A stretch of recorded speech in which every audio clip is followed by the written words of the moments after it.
Radio Tehran, শুরু হচ্ছে বিশ্ব সংবাদ। আন্তর্জাতিক বাংলা সংবাদে আপনাকে স্বাগত।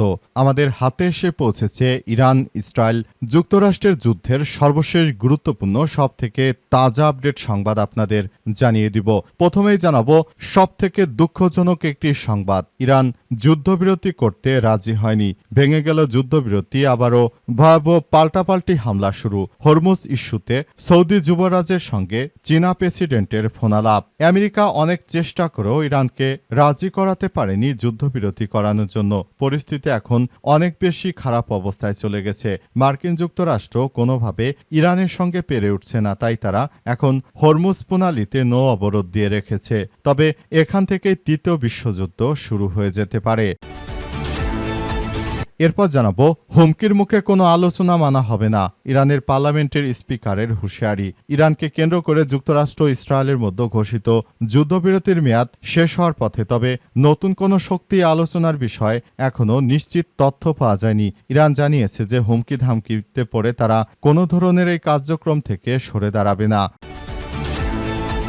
এদিকে ইসরায়েলি বাহিনী পৃথিবীর নিকৃষ্টতম সেনাবাহিনী, জাতিসংঘের বিশেষ দূত ইসরায়েলি সেনাবাহিনীকে পৃথিবীর সবথেকে নিকৃষ্ট সেনাবাহিনী বলে আখ্যায়িত করেছে জাতিসংঘের বিশেষ দূত ফ্রান্সেসকা আলবানিস। তিনি বলেছেন তাদের কর্মকাণ্ড সব সীমারেখা অতিক্রম ও আন্তর্জাতিক আইন লঙ্ঘন করে গেছে। তারা এমন কোনো অপরাধ নেই যা তারা করেনি, এদেরকে মৃত্যুদণ্ড দেওয়া উচিত।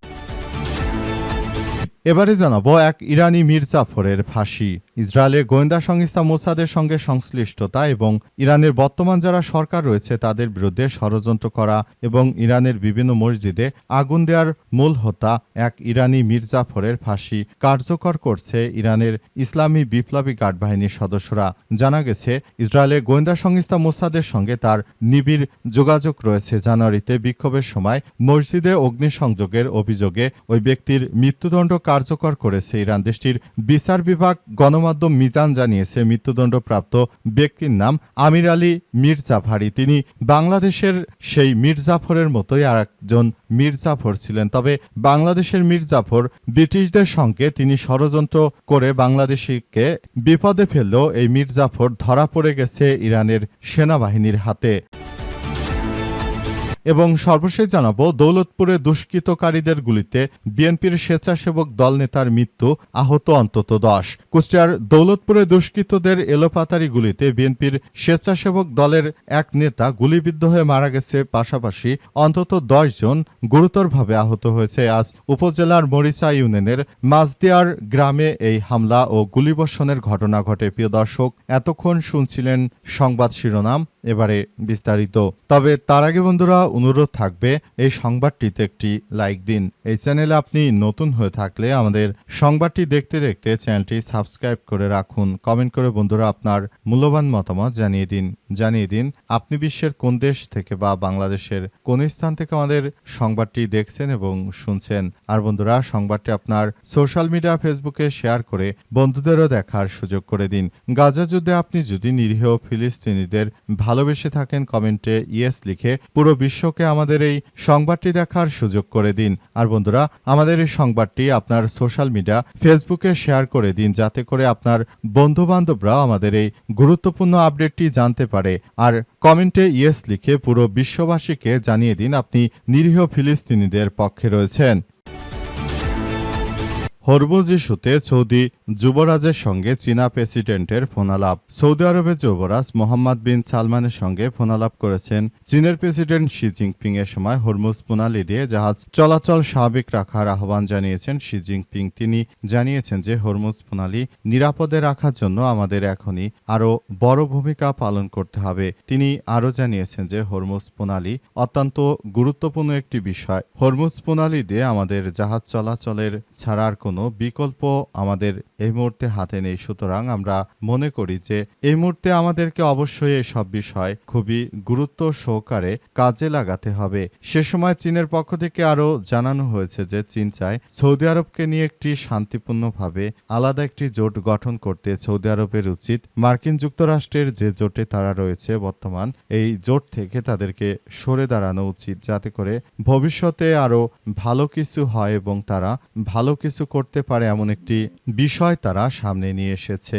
পুরো মধ্যপ্রাচ্য জুড়ে যে ধরনের একটি সংঘাতময় পরিস্থিতি এবং যে সমস্যাগুলো তৈরি হয়েছে সেগুলো মোকাবেলা করার জন্য আসলে এই মুহূর্তে আমাদের সবাইকে আরও বেশি দায়িত্বশীল ভূমিকা পালন করা উচিত বলে মনে করা হচ্ছে। পুরো মধ্যপ্রাচ্য জুড়ে দখলদার ইসরায়েলি বাহিনী এবং মার্কিন যুক্তরাষ্ট্র যে অবৈধ যুদ্ধ শুরু করেছে, এই অবৈধ যুদ্ধ থেকে আসলে আমাদের সবাইকে বেরিয়ে আসার মধ্য দিয়ে এগিয়ে যেতে হবে বলে সেখানে নিশ্চিত করা হয়েছে এবং সবকিছুর জন্য জায়নবাদী দখলদার ইসরায়েলি বাহিনী জড়িত।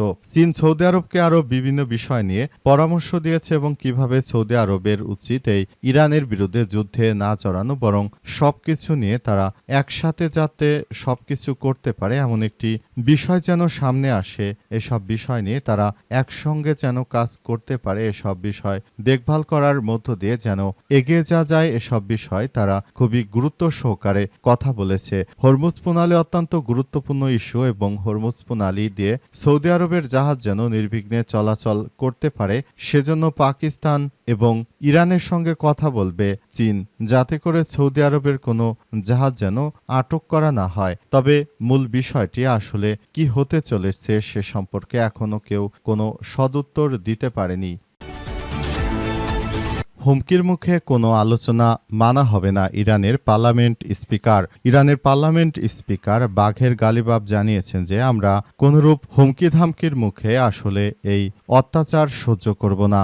যদি মার্কিন যুক্তরাষ্ট্র আমাদের সঙ্গে কোনো ধরনের অন্যায় অবিচার করে থাকে তাহলে এটি তাদের জন্য জাহান্নামে পরিণত করে দেওয়া হবে বলে নিশ্চিত করা হয়েছে। পুরো বিশ্বজুড়ে এই মুহূর্তে যখন দখলদার ইসরায়েলি বাহিনী তারা যে ধরনের কার্যক্রম চালিয়ে যাচ্ছে এটি কোনোভাবেই আসলে সম্ভব নয়। পুরো মধ্যপ্রাচ্য জুড়ে ইহুদিবাদী ইসরায়েল ও মার্কিন যুক্তরাষ্ট্র তারা অন্যায়ভাবে ইরানের বুকে যে ধরনের আক্রমণ চালিয়েছে এর জন্য তাদেরকে অবশ্যই জবাবদিহি করতে হবে, তা না হলে আমরা যুদ্ধবিরতি মানব না বলে সাফ জানিয়ে দিয়েছেন তিনি আরও মনে করেন যে পৃথিবীর সবথেকে নিকৃষ্টতম জাতি হচ্ছে এই জায়নবাদী ইহুদিরা। তাদের হয়ে আমেরিকা যে ধরনের যুদ্ধ করে যাচ্ছে এটি আমরা কোনোভাবেই মেনে নিতে পারি না। আমরা শুরু থেকে তাদেরকে জানিয়ে দিয়েছি এর পেছনে আমরা শুরু থেকে যেভাবে কার্যক্রমগুলো চালিয়ে যাচ্ছি আসলে এটি শুরু থেকে আমরা অত্যন্ত গুরুত্ব সহকারে সবকিছু নিয়ন্ত্রণের চেষ্টা চালিয়ে যাচ্ছি। তবে আমরা কখনো মাথা নত করিনি ইহুদিদের কাছে, আমরা ভবিষ্যতে কখনো মাথা নত করব না। এর জন্য আমাদের সবাইকে নিয়ে এখন এই কার্যক্রমগুলো চালিয়ে তারপর পুরোপুরি পরিস্থিতি অত্যন্ত সুন্দরভাবে এগিয়ে নিতে হবে বলে নিশ্চিত করা হয়েছে।